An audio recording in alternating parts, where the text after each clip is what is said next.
Next ಕಮೆಂಟ್ಸ್ಗೆ ಹೋಗೋಣ. Hi madam, ನೀವು ಎಷ್ಟು ಗಂಟೆ ಓದ್ತಿದ್ರಿ ಆ್ಯಂಡ್ ಸಬ್ಜೆಕ್ಟ್ ಎಲ್ಲ ಡಿಸ್ಕ್ರಿಪ್ಷನಲ್ಲಿ ಹಾಕಿ. ಸಬ್ಜೆಕ್ಟ್ ಎಲ್ಲ ನಾನು ವೀಡಿಯೋದಲ್ಲಿ ಹಾಕಿದ್ದೀನಿ. ನಾನು ಹೇಳಿರೋ ಸಬ್ಜೆಕ್ಟ್ಸ್ಗಳೇ ಅಂತಲ್ಲ, ನೀವು ಜಸ್ಟ್ ನಿಮ್ಮದು ಸಿಲೆಬಸ್ನ ಓಪನ್ ಮಾಡಿದ್ರೆ ನಿಮಗೆ ಸಬ್ಜೆಕ್ಟ್ಸ್ಗಳು ಗೊತ್ತಾಗುತ್ತೆ. ಎಷ್ಟು ಗಂಟೆ ಓದಬೇಕು ಇಟ್ ಡಿಪೆಂಡ್ಸ್ ಆನ್ ಯು. ನೀವು ವರ್ಕ್ ಮಾಡ್ತಿದ್ದೀರಾ ಅಥವಾ ನೀವು ಬೇರೆ ಸ್ಟೂಡೆಂಟ್ ಇದ್ದೀರಾ, ಏನಾದರೂ ಡಿಗ್ರಿ ಕಾಲೇಜ್ ಸ್ಟೂಡೆಂಟ್ ಇದ್ದೀರಾ, ಎಲ್ಲ ಓದ್ತಿದ್ದೀರಾ, ಅದ್ರ ಮೇಲೆ ಡಿಪೆಂಡ್. ನಿಮಗೆ ಎಷ್ಟು ಟೈಮ್ ಸಿಗುತ್ತೋ ಅಷ್ಟು ಗಂಟೆ ಓದಿ.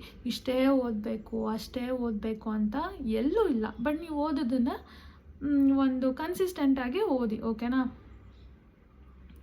ಅಲರ್ಟ್ ಮೆಸೇಜ್ ಬಂದಿದೆ ನೋಡಿ. Alert, this is completely wrong approach. ದೊಡ್ಡ ಬುಕ್ಸ್ ಓದಲಿಕ್ಕೆ ಹೋಗಬಾರ್ದು. VAO ಎಕ್ಸಾಮ್ನಲ್ಲಿ ಪೇಪರ್ 2 ತುಂಬ ಮ್ಯಾಟರ್ ಆಗುತ್ತೆ. ಪೇಪರ್ 1ನಲ್ಲಿ chapter oriented and current affairs oriented and concept clear oriented approach follow ಮಾಡಿ. ದಯವಿಟ್ಟು ಯಾರೂ ಮೋಸ ಹೋಗಬೇಡಿ.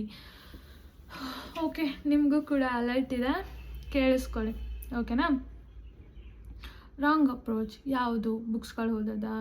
ನಾನು ಹೇಳಿರೋ ಬುಕ್ಸ್ ರಾಂಗ್ ಅನ್ನಿಸ್ತಿದ್ಯಾ? ಅದು ನಿಮ್ಮ ಅಭಿಪ್ರಾಯ. ಬಟ್ ಕೆಲವರು ಅದ್ರ ಮೇಲೆ ಡಿಪೆಂಡ್ ಆಗಿರ್ತಾರೆ. ಹಂಗಂತ ಅವ್ರು ಓದ್ತಿರೋ ಬುಕ್ ರಾಂಗ್ ಅಂತನಾ? ಇಲ್ಲ. ಆ ಬುಕ್ ಅವರಿಗೆ ಸೆಟ್ ಆದರೆ, ಅಡ್ಜಸ್ಟ್ ಆದರೆ, ಅದು ಅವರಿಗೆ ಈಸಿ ಅನಿಸಿದ್ರೆ ಅಫ್ಕೋರ್ಸ್ ಅದು ರೈಟ್ ಬುಕ್ಕೆ. ಏನು ಗೊತ್ತಾ, ಯಾವ ಬುಕ್ಸ್ಗಳು ಕೂಡ ರಾಂಗ್ ಇಲ್ಲ. ಬಟ್ ನೀವು ಅದನ್ನು ಹೇಗೆ ಅಪ್ರೋಚ್ ಮಾಡ್ತೀರಾ ಅನ್ನೋದು ಅಷ್ಟೇ ಮುಖ್ಯ. ನೀವು ಯಾವ ಬುಕ್ನ ಬೇಕಿದ್ರೂ ಫಾಲೋ ಮಾಡಿ, ತಪ್ಪೇನಿಲ್ಲ.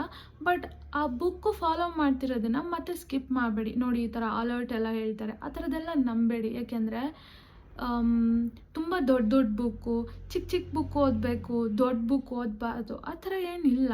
ಇದು ನಿಮ್ಮ ಕೆಪ್ಯಾಸಿಟಿ, ನಿಮ್ಮ ಕೈಲಿ ಎಷ್ಟಾಗುತ್ತೋ ಅಷ್ಟೇ, ಕರೆಕ್ಟ್ ಅಲ್ವಾ.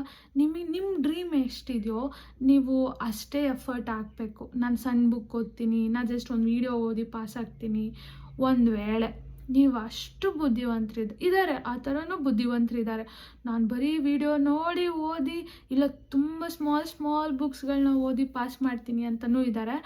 ಅವರೆಲ್ಲ ಮಾಡಿದ್ರೆ ನಿಜವಾಗ್ಲೂ ಒಳ್ಳೆ ಕೆಲಸ. ನೀವೆಲ್ಲ ತುಂಬ ಸಣ್ಣ ಬುಕ್ ಓದಿ, ತುಂಬ ಚಿಕ್ಕ ಬುಕ್ಕು, ತುಂಬ ಬೇಸಿಕ್ ಬುಕ್ಗಳನ್ನ ಓದಿ ಪಾಸಾಗಿ, ಖುಷಿನೇ ನನಗೆ, ಸರಿನಾ. ಬಟ್ ನಾನು ಏನು ಹೇಳ್ತೀನಿ ಅಂದರೆ, ನೀವು ಯಾರನ್ನೂ ನಂಬೇಡಿ, ನನ್ನ ಕೂಡ ನಂಬೇಡಿ. ಬಟ್ ನಿಮಗೆ ಅಂತ ಒಂದು ಸ್ಟೈಲ್ ಇದೆ ಅಲ್ವಾ, ನಿಮಗೆ ಅನ್ನೋದೊಂದು ಬುಕ್ ಇಷ್ಟ ಆಗುತ್ತೆ ಅಲ್ವಾ, ಆ ಬುಕ್ನ ಫಾಲೋ ಮಾಡಿ, ಓಕೆನಾ. ನೆಕ್ಸ್ಟ್ ವಿಡಿಯೋದಲ್ಲಿ ನೆಕ್ಸ್ಟ್ ಕ್ವಶನ್ ಹೇಳೋಣ. ಅಲ್ಲಿ ತನಕ ಬಾಯ್, ಲವ್ ಯು ಆಲ್.